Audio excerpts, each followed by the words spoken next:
Hello everyone, আসসালামু আলাইকুম। কেমন আছেন সবাই? হোপফুলি সবাই খুব ভালো আছেন এবং সুস্থ আছেন। আজকে আপনাদের সাথে শেয়ার করব খুব সুন্দর একটা ডেইলি ব্লগ। আশা করি সবারই খুবই ভালো লাগবে। যারা যারা আমার পেজটাকে এখনও ফলো দেন না, অবশ্যই ফলো দিয়ে আসবেন যদি আপনাদের ভালো লেগে থাকে আমার ভিডিওগুলো। আর যারা যারা আমার ইউটিউব চ্যানেলগুলোকে এখনও সাবস্ক্রাইব করেন নাই, অবশ্যই যেয়ে সাবস্ক্রাইব করে আসবেন। আর আপনাদের সাথে আজকে শেয়ার করব আমি সারাদিন কি করছি। আশা করি খুবই ভালো লাগবে। হুট করে চলে গেলাম আমরা ওয়েস্টমিনস্টারে আজকে বিগ ব্যান দেখার জন্য। আর এটা নর্মালি অনেক সময় আমরা যাই, কিন্তু ভিডিও করা হয় না। তো সকালবেলা আমি নাস্তা করে নিলাম। প্রথমে নাস্তার জন্য রেডি করতেছি পরোটা আর ডিম ভাজি করে নিলাম 2টা। আর পরোটা আর ডিম ভাজি খেতে কিন্তু ভালোই লাগে। অনেক সময় কিন্তু সকালবেলা একটু গ্যাসের প্রবলেমও হয় ডেলি যদি পরোটা খাওয়া হয়। আর গতকাল রসগোল্লা আনছিলাম, আর আমাদের বাসার পিছনে রসগোল্লার এই দোকান থেকে রসগোল্লাগুলো কিন্তু খুবই ভালো লাগে। আর নাস্তা করার পর আমি চলে যাই আমার নিচেকে আনতে স্কুলে। তো ওর স্কুলে আজকে একটা প্রোগ্রাম ছিল, যার কারণে আমি বলছি যে আজকে ওকে আমি নিয়ে আসবো। আর প্রোগ্রামটা ছিল হলো ওর স্কুলের আজকে সামার ভ্যাকেশনের লাস্ট ক্লাস ছিল। আর নেক্সট সেপ্টেম্বর থেকে ও হলো অন্য ক্লাসে উঠে যাবে বা অন্য স্কুলে যাবে বা এরকম কিছুই। আর এটা ছিল ওর যে রিসেপশন ক্লাস ও পাশ করে গেছে। আর ওদের পাশ করা বলতে কি, ওদের কোনো পরীক্ষা নাই, এক্সাম নাই, কিছুই নাই, শুধু খেলাধুলা স্কুলেই, যেহেতু ও এখনও অনেক ছোট। আর এখানের স্কুলগুলা কিন্তু খুবই ভালো, আর পড়ালেখা ওদের কোনো প্রেশার নাই। আমাদের বাংলাদেশে স্কুলগুলা যদি বাচ্চাদের এরকম সুন্দর হতো, অনেক বেশি ভালো হতো। আর এটা হলো ওদের একটা পাওয়ার পয়েন্টে স্লাইড করে ওদের সব ফ্রেন্ড সার্কেল বা ক্লাসমেটের যে অ্যাক্টিভিটিসগুলো ছিল সেগুলো হলো টিচাররা ভিডিও ধারণ করে রাখছিল বা ছবি তুলে রাখছিল। সেগুলো হলো পাওয়ার পয়েন্টে করে ওরা একটা স্লাইড করছে, যেটা হলো ওরা লাস্ট ডেতেও ওরা শো করতেছে। আর ক্লাসটাও কিন্তু খুব সুন্দর করে ডেকোরেট করছে। আর এখানের স্কুলগুলোর পরিবেশটা খুবই সুন্দর ছিল। আর জুনাইরা তো খুব সুন্দর করে মাশাআল্লাহ বসেছিল। আর ও খুবই শান্ত, বাসায় একটু চঞ্চল হলেও স্কুলে কিন্তু খুবই শান্ত।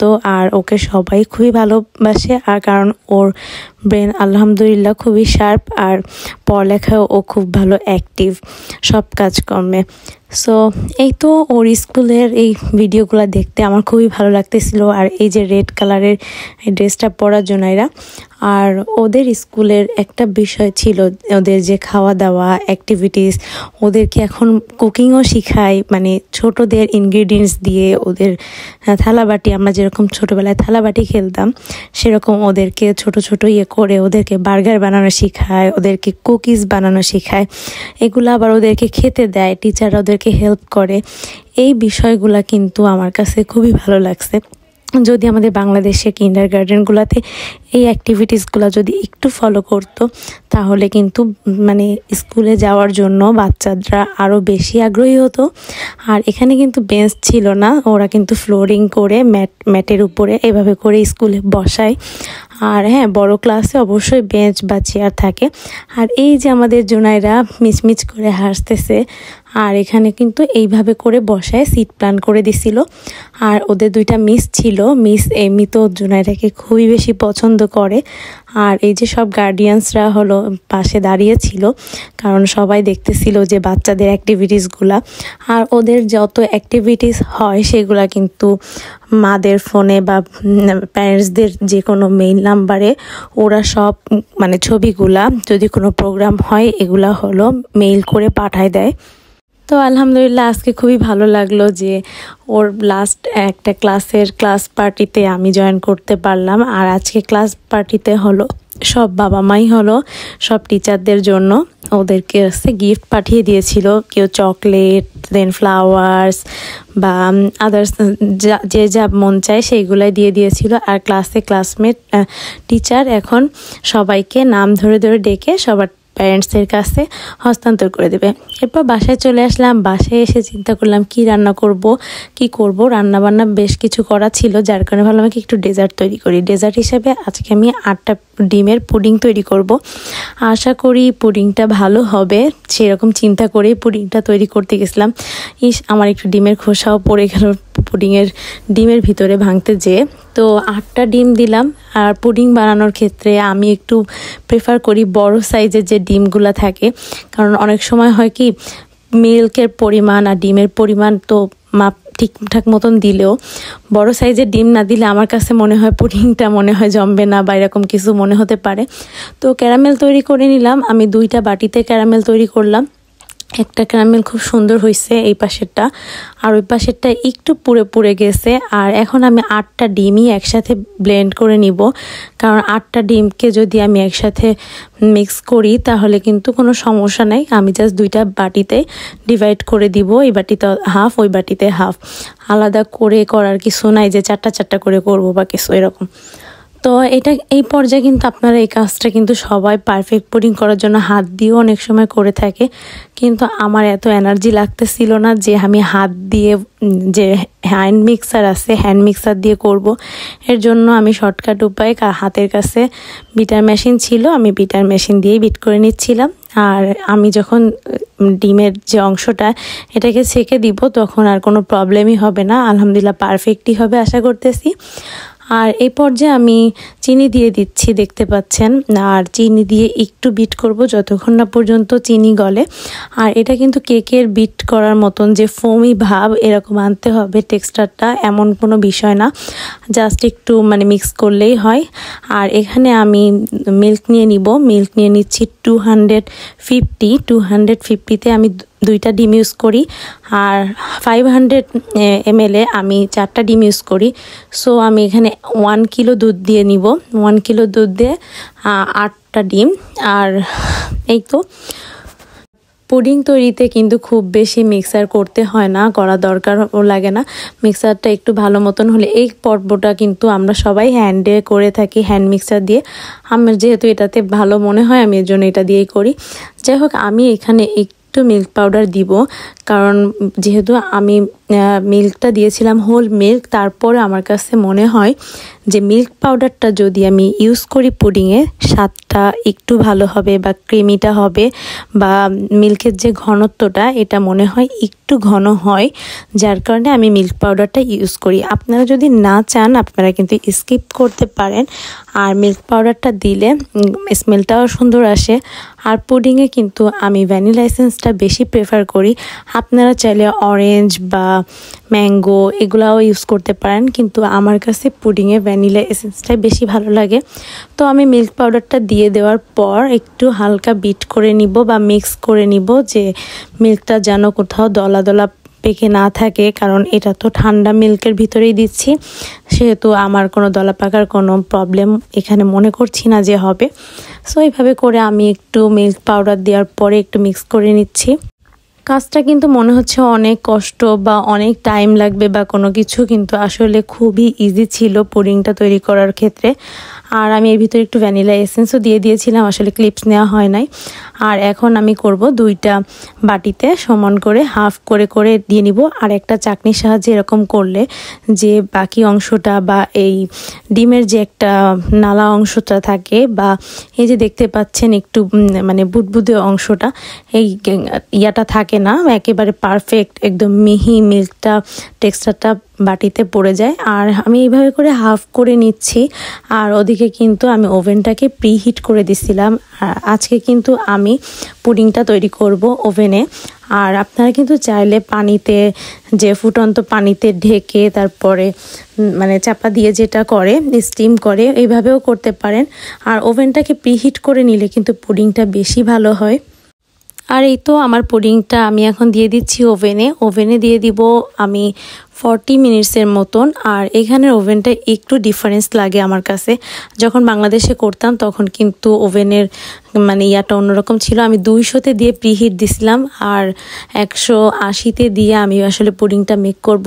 আর আমি এটার জন্য বারবার খালি বের করে দেখতেছিলাম যে পুডিংটা আসলে জমছে কিনা, কারণ এই ওভেনের জিনিসটা আমার বুঝতে একটু সময় লাগে, বা কি বলবো আপনাদের, আমার বাংলাদেশে যে ওভেনটা ছিল ওটা মিয়াকোর ওভেন ছিল, আমি ওটা ছোটোবেলা থেকেই চালাতে অভ্যস্ত ছিলাম।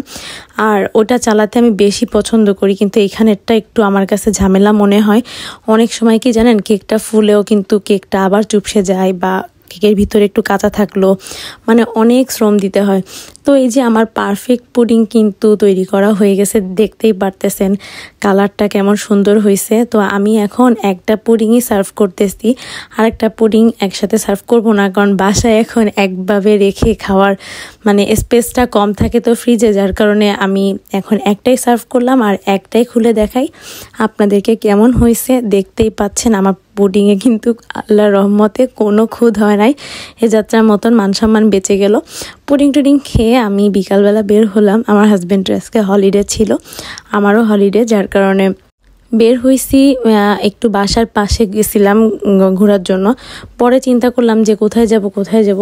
যখন বের হয়েছি তখন আলহামদুলিল্লাহ এত গরম ছিল, প্রায় 30-32 ডিগ্রি এরকম, মানে খুবই খারাপ লাগতেছিল। আর এখানে বাসে গরমের সময় ঘুরে কোনো মজা নাই, তার জন্য ওকে বললাম চলো ডিস্ট্রিক্ট লাইনে করে ট্রেনে করে আমরা বসে থাকি, ট্রেন যত দূর যাবে আমরা সেখান থেকে যেয়ে আবার ফেরত আসবো।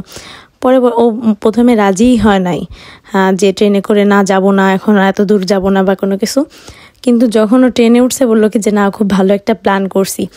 আর ট্রেনে ওঠার আগে আমি একটু খাবার দাবার কিনে নিয়ে উঠছিলাম, যে সেন্ট্রাল লন্ডনে অনেক সময় খাবার পাওয়া যায় কিন্তু দোকান পর্যন্ত যেতে হবে বা এক্সপেন্সিভও থাকে, যার কারণে বাসার পাশ থেকে আমি একটু প্রিঙ্গলস আর ওয়েফার কিনে নিয়ে গেছিলাম। আর যেহেতু এইটা খুব অফিসিয়াল এরিয়া ছিল, যার কারণে এখানে খাবার দাবার পাওয়া গেলেও অনেক সময় যে ফুডগুলো হয় এগুলো কিন্তু হালাল হারামের একটা বিষয় থাকে, যার কারণে আমরা যতটুকু পারি নিয়ে যাই। আর আজকে কিন্তু আমরা চলে গেছিলাম ওয়েস্টমিনিস্টারে, আর ওয়েস্টমিনিস্টার কিন্তু দেখা যাচ্ছে, কিন্তু এটা ওয়েস্টমিনিস্টারের ব্রিজ না, এটা হলো আরেকটা ব্রিজ না, আমি নামটা বলতে পারবো না। যদি আপনারা কেউ নাম জানতে চান আমার কিন্তু আবার ঘুরতে যেতে হবে, দেন জেনে এসে আপনাদের নাম বলতে হবে। তো ওইখানে বসে আমরা গাছতলায় অনেকক্ষণ বসেছিলাম, প্রায় 1 ঘন্টার মতো।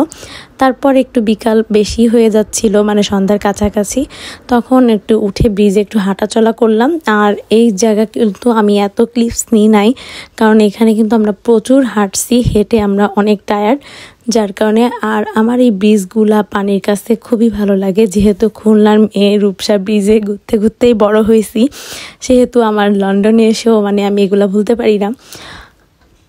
তারপর তো এখান থেকে চলে যায় ওয়েস্টমিনিস্টার বিগ বেনের ওখানে, তারপর লন্ডন আবে যেখানে আছে সুপ্রিম কোর্ট, এগুলা ঘোরাফেরা করলাম। আর এই তো এখানে ওয়েস্টমিনিস্টার যে আবের যে ভবনটা, এই ভবনটাই হলো এইটা। আর এই ভবনটা কিন্তু অনেক বেশি পুরানো, কিন্তু মানে এটা যে ঐতিহ্য, তারপরে এখানে শপথ গ্রহণ করায় যে রাজা হলো বা সব কিছুই কিন্তু এখানে ভিতরে হয়। কিন্তু আজকে এখানে একটা প্রোগ্রাম ছিল, যার কারণে অনেক পুলিশ ছিল, মানে প্রশাসনের অনেক লোক ছিল, তারপর অনেক সাংবাদিকরাও ছিল, যার কারণে আমরা বেশি আর ভিডিও করি নাই, জাস্ট ঘুরে ফিরে চলে আসছি। আর এটা ঠিক অপোজিটেই হলো লেফট সাইডে সুপ্রিম কোর্ট। আর এই দেখুন এখানে কি সুন্দর পতাকা দিয়ে ওখানে প্রোগ্রাম করতেছিল। আর এখন হাঁটতে হাঁটতে যাব বিগ বেনের ওই পাশ থেকে ওয়েস্টমিনিস্টার যে ইয়াটা আছে লন্ডন আই, ওখানে দেখতে। তার আগে একটু সুপ্রিম কোর্ট দেখে আসি। আর সুপ্রিম কোর্টের এই কারুকার্যগুলো কিন্তু এখনও সেই অক্ষত অবস্থায় আছে। আর সব থেকে বড় কথা, ওরা এই কাজগুলা মানে এখনও ধরে রাখছে। আর তাছাড়া এগুলা কিন্তু ওরা রক্ষণাবেক্ষণ করে, এগুলাকে ওরা কনস্ট্রাকশন কাজ করে, সব সময় রিনোভেশনের উপর থাকে, যার কারণে কিন্তু ওদের বিল্ডিংগুলা এখনও নষ্ট হয় নাই। আর ব্রিটিশদের কথা তো তুলনায় নাই, ওরা অনেক পুরানো বিল্ডিং, এভাবে হাজার হাজার কোটি কোটি বিল্ডিং এরকম দাঁড়িয়ে আছে, ভাঙে চড়ে না কিছুই হয় না। তারপর সুপ্রিম কোর্ট থেকে হাঁটতে হাঁটতে চলে আসলাম বিগ বেনের দিকে। আর সবাই কিন্তু এখানে এই যে চাকাওয়ালা যে জুতাগুলো আছে, এই জুতাগুলা করে ওরা একটা গ্রুপ করে করে সবাই বিকালবেলা এরকম ঘুরতে বের হয়। আর এখানে এখন চলে আসছি ওয়েস্টমিনিস্টারের ব্রিজে এসে একটু ছবি টবি তুললাম আর একটু ভিডিও করলাম। যাই হোক, আজকের ভিডিওটা এই পর্যন্ত। মন ভালো ছিল না, কিন্তু অ্যাট লাস্ট এই জায়গাটা এসে আবার মনটা ভালো হয়ে গেল। কিন্তু এই জায়গাটা আসলে আমার কাছে খুবই ভালো লাগে, মন ভালো হয়ে যায়, আবার দেশের কথা মনে পড়ে। এনিওয়ে, আজকের ভিডিওটা এই পর্যন্তই। সবাই ভালো থাকবেন, দোয়া করবেন। আমার ভিডিওটা ভালো লাগলে অবশ্যই লাইক, কমেন্টস এবং শেয়ার করবেন। আল্লাহ হাফেজ, থ্যাঙ্কস ফর ওয়াচিং।